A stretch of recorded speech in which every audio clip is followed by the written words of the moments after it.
Bismillah, Assalamualaikum warahmatullahi wabarakatuh. Perkenalkan, nama saya Dila Rahmawati, mahasiswi dari jurusan Ilmu dan Teknologi Pangan Fakultas Pertanian dengan stambuk Q1A1190131. Di sini saya akan menjelaskan mengenai produk fermentasi pangan pada mata kuliah Aplikasi Bioteknologi Pangan. Baik, langsung saja. Ini adalah rumah produksi brem. Kemudian, apa itu brem? Brem merupakan makanan tradisional hasil fermentasi. Brem umumnya dibuat dengan bahan dasar tape beras ketan yang difermentasi dengan menggunakan ragi tape. Beras ketan merupakan beras yang kandungan patinya sebagian besar terdiri dari amilopektin. Kandungan amilosa beras ketan putih yaitu 1-2% dan amilopektin 88-89%.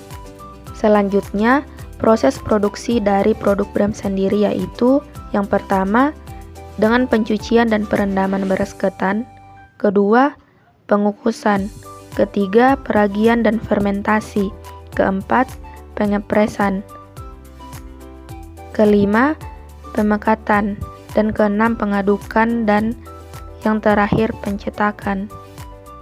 Berikutnya, karakteristik dari produk brem sendiri yaitu brem dibuat dengan mengandalkan proses fermentasi. Brem dibuat dari beras ketan.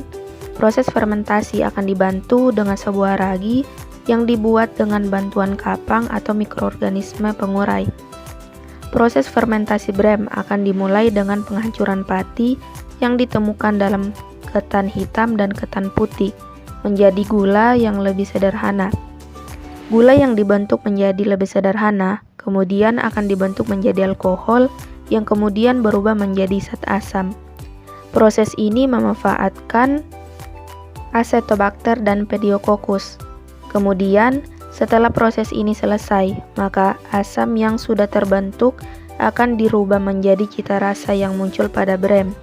Zat kimia yang terbentuk dalam proses ini adalah asam pirufat dan asam laktat. Sementara itu, zat yang terbentuk dalam brem adalah seperti pati dan gula. Di sini bisa kita lihat kandungan nilai gizi dari brem yaitu untuk energi kue brem sendiri 249 kilokalori, protein kue brem sekitar 3-4 gram, lemak kue brem 0,4 gram, karbohidrat kue brem 58 gram, kalsium kue brem 196 mg, fosfor kue brem 86 mg, zat besi kue brem 2 mg, vitamin A pada kue brem 0 AU, vitamin B1 kue brem sekitar 0,34 mg, dan vitamin C kue brem yaitu 0,34 mg. Berikutnya, karakteristik dari bakteri Saccharomyces cerevisiae.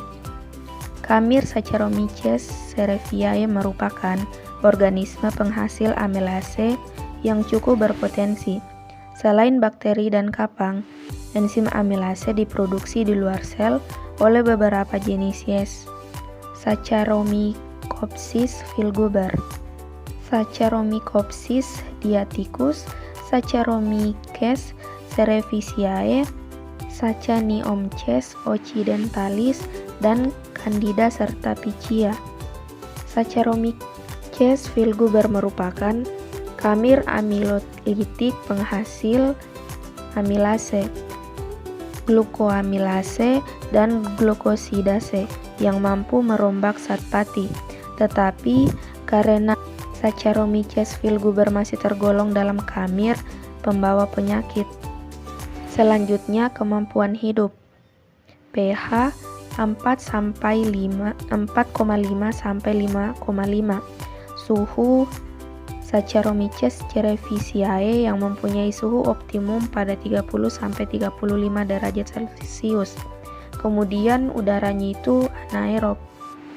Berikutnya, metabolisme bakteri Saccharomyces cerevisiae pada fermentasi brem. Mekanisme fermentasi glukosa menjadi etanol diawali dengan bahan glukosa yang kemudian dilisis di sitoplasma. hasil pemecahan 2 pirufat, 2 NADH, dan 2 ATP.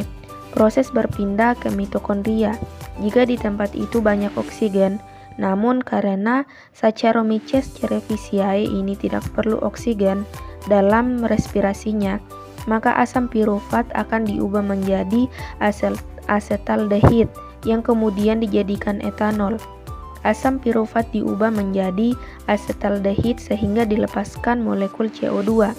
Asetaldehid segera mengikat ion H+ dari penguraian NADH menjadi NAD.